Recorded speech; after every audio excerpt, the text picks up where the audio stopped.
Congratulations on your victory. Thanks No, you didn't for get that, the finish that you probably would have wanted, but still, overall, I know it's still fresh and you haven't watched it yet, but how do you feel about your performance tonight? I feel good. I definitely would have liked to finish the fight.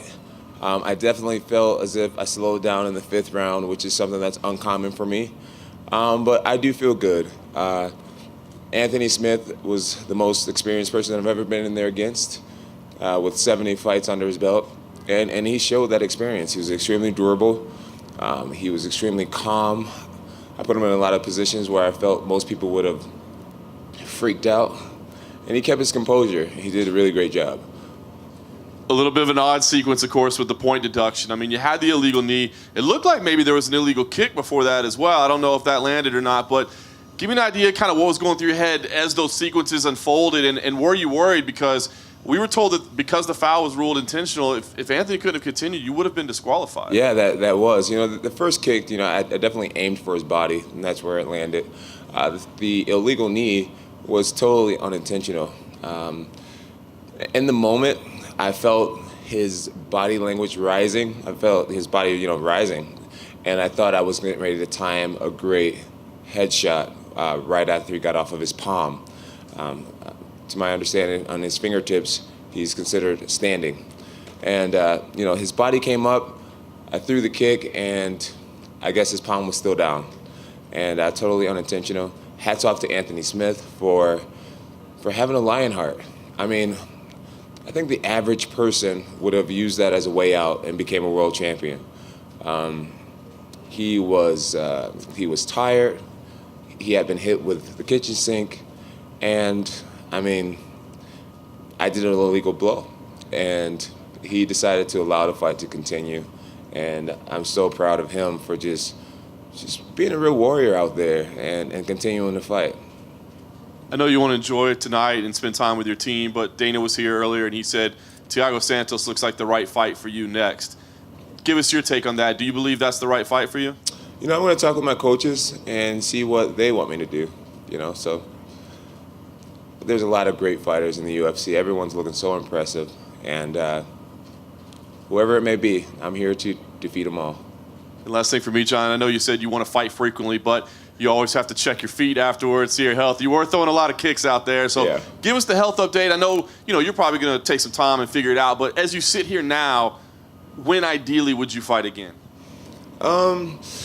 Again, I think I'm going to have to just go back to the gym, go back with my coaches.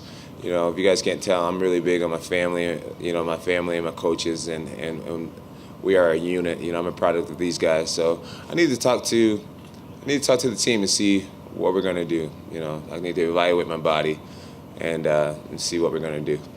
I can't be making decisions by myself. This is a family thing.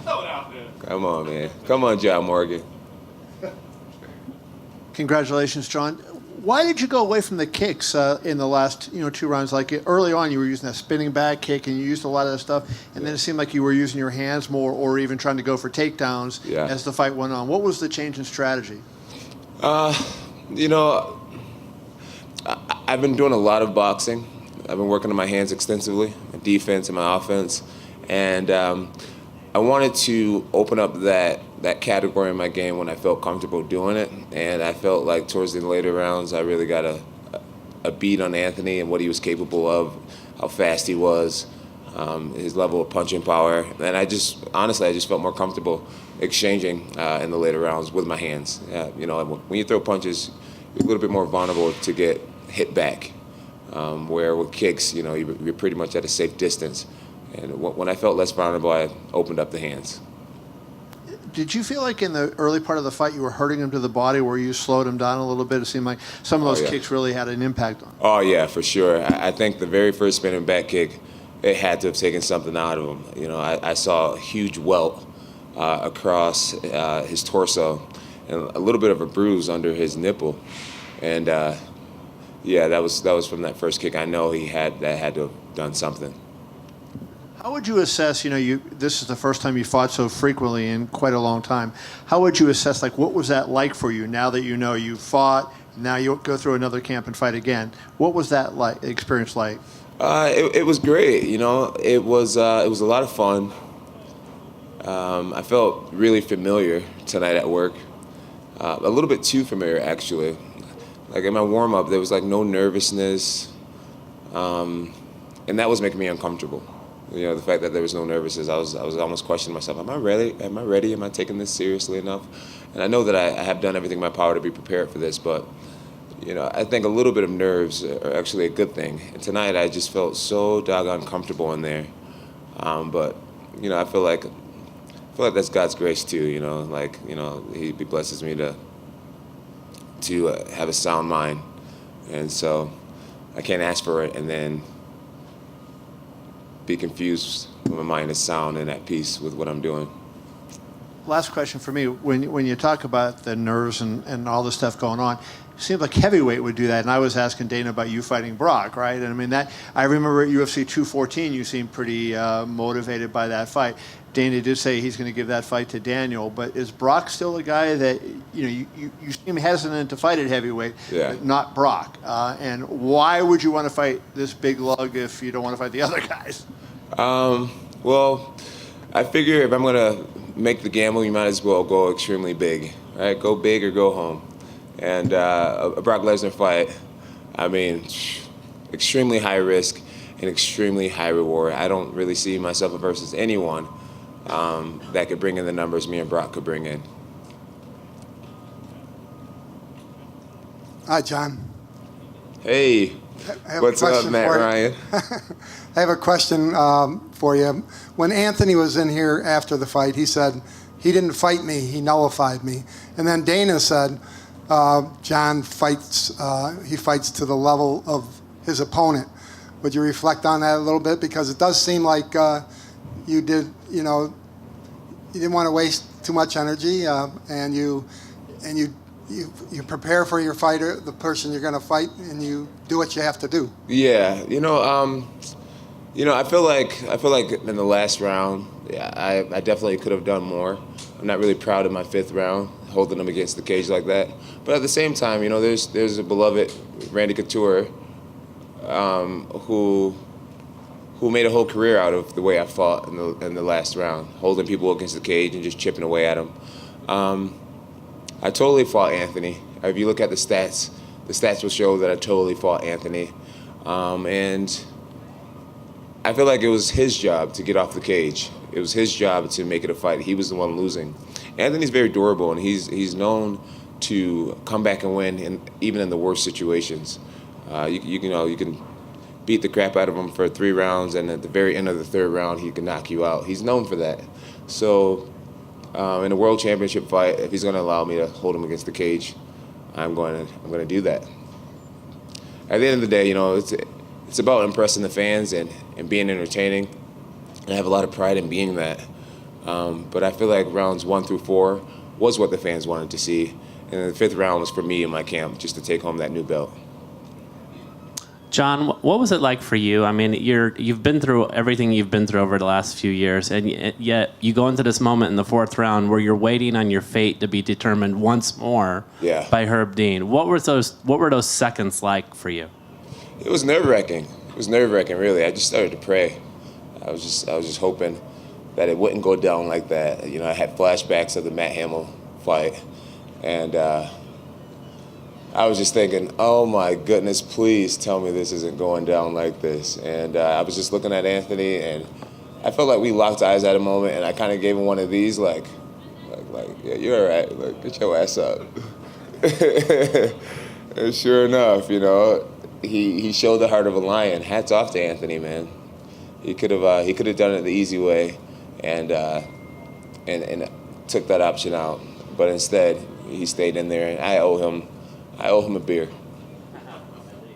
At least a beer. Yeah, and the other thing I wanted to ask you is that, like Dana's talked about Thiago Santos being next for you, and I think like the reaction's like, how do you view it? I mean, I know you want to stay in this light heavyweight division, but where you are in your career, isn't there some thought to taking on the most high dollar fights that you can take on as well?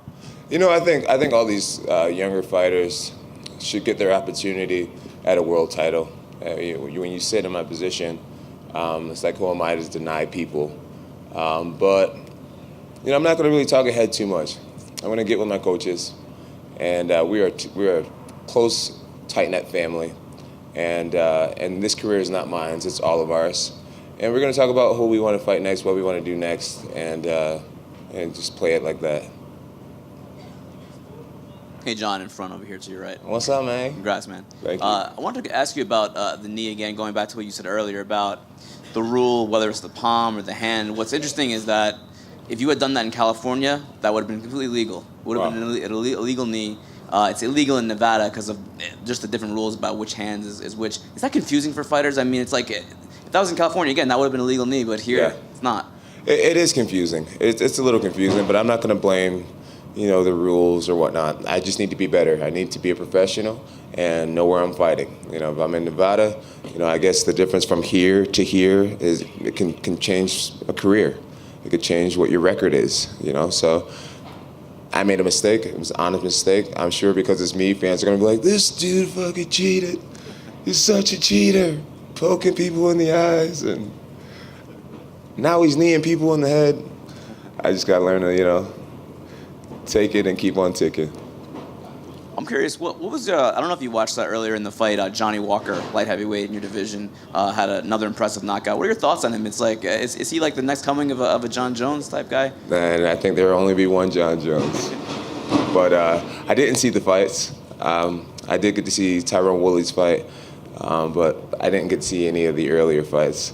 And I'm excited about the future of the light heavyweight division. I really feel like God anointed me to be a fighter, and I'm going to have to take on every comer.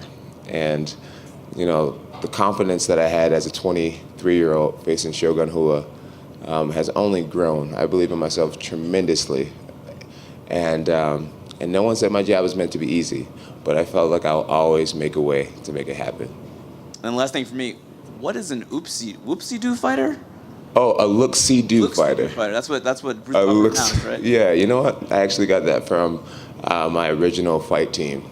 I won't give them a shout out because I think they're assholes. But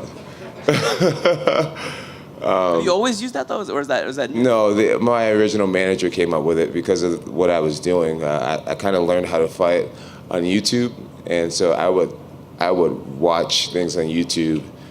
And I would do it. So we just call it like a look-see-do. I look at it, I would see it, and then I would do it. And so that's what just happened. Is there any reason why you went back to that now? I think they've been saying that the whole time. They've always said it. Okay. Yeah.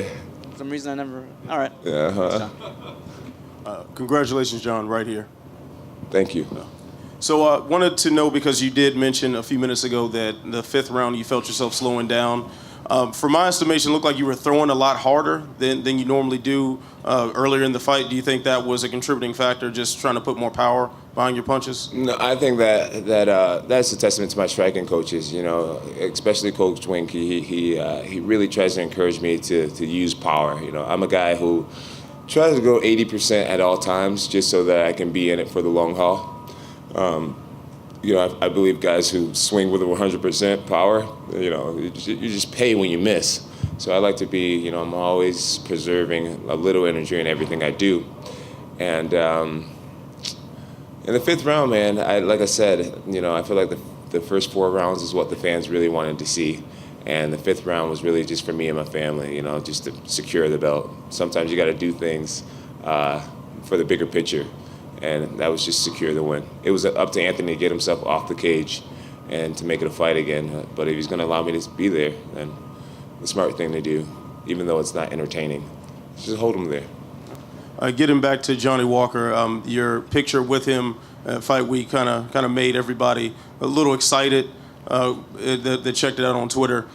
So when you took that picture, were you sizing him up? No. I try to introduce myself to everyone. I feel like giving guys mean mugs and all this type of stuff is showing them too much respect. At the end of the day, I feel like this is my time, this is my era, and I was meant to be here and be a great, great champion. This belt here is supposed to be covered in red rubies already, and I got a new challenge, and that's to get this thing covered in red rubies. And that means I'm gonna have to beat a lot of ass, and I am up for the challenge. So, yeah. What's up, my man? I think most fighters, to receive a 2-point deduction, especially in the fourth round, to receive a 2-point deduction, especially in the fourth round of a championship fight, would freak them out. How did you feel when it was just a? The 2-point deduction or whatever, it was a little nerve-wracking, but I felt like the fight was in control. I knew, despite the point reduction, the only way he could win the fight at that point was to somehow get a knockout, and I was pretty aware of that. And I just kept praying in between the rounds, and every moment I had a break to talk to God, I just continued to talk to him, and I knew that everything was gonna be all right. All right, I was gonna say, you guys slowing down on questions. I got an after party to go to. I sure will get out of here. All right, I don't want to keep you too long. You know, among all your attributes that we talk about so much, I think one thing that doesn't get talked about enough is your composure. That's one of the things that sets you apart and makes you one of the greatest, if not the greatest. Thank you. How do you do it? Composure. I don't know, man. I don't know. Are Honestly. you into visualization, meditation? Visualization, yeah. I visualize a lot. I meditate a lot. I just know, I ask myself in times of like trouble, it's like, John, do you want to make your situation worse or do you want to make it better? And I like to make things better when I'm in shitty situations. And I know the best thing I can do in the moment is just try to relax, stay calm, focus on what I can't control. And that's breathing, staying positive in the mind, and letting it happen. I heard you say after the fight you were a little disappointed with your performance. It was a fantastic performance as far as I could tell. Is it because you didn't get the finish? Is that why you felt upset? Yeah, I felt like I had Anthony on a breaking point, and tonight I didn't have that extra to put him out. And I think maybe that could be maybe I let myself down in the endurance. So what I will do is work a lot harder for my next fight, and that's all I can do. Well, because in the third and fourth round, there were some moments where I really thought, you're about to finish this right now. Yeah. And is that what you're talking about when you said, because he's extremely durable? And He's extremely durable, yeah. There was moments like when he was sitting on his butt, and I had him against the cage, and I was throwing lighter punches, and there was moments where I had him in the front headlock position, and I had his back, and my punches weren't effective enough, and I think that was strictly related to cardio. If I had a stronger gas tank tonight, my punches would have been harder, longer, and so I'll work on that. And my last question is, you said that you enjoyed actually having an opponent where there's not this rivalry and all this trash talking going on. It kind of seems like all the up-and-comers that are in your division that are gunning for you, it's kind of the same way. There's not really any more bad blood. It's all younger guys that are up and coming. So yeah. You look forward to that road? I'm sure there'll be more bad blood. I'm sure there'll be more bad blood. As of right now, there's no immediate opponent, and there's no real storylines going on. But I'm sure once a fight gets announced, things will spice up nicely. Well, I saw you photographed with one of your old rivals in Rashad Evans. Yeah, that was great. So has that? Rashad's the man, dude. You mended fences there with him? Yeah. Obviously the relationship will never quite be the same, but I respect him so much. What he's done in the sport, he was one of the original guys I looked up to, and I just think he deserves respect. He's a classy guy. He's carried the sport very well, and he has my respect despite our history. Thank you. Thank you. Well, guys, it's been awesome. I hope you guys have a great night. I hope you guys had a lot of fun. Thank you to all the fans who watched. Love you guys. Thank you to all my haters for inspiring the shit out of me.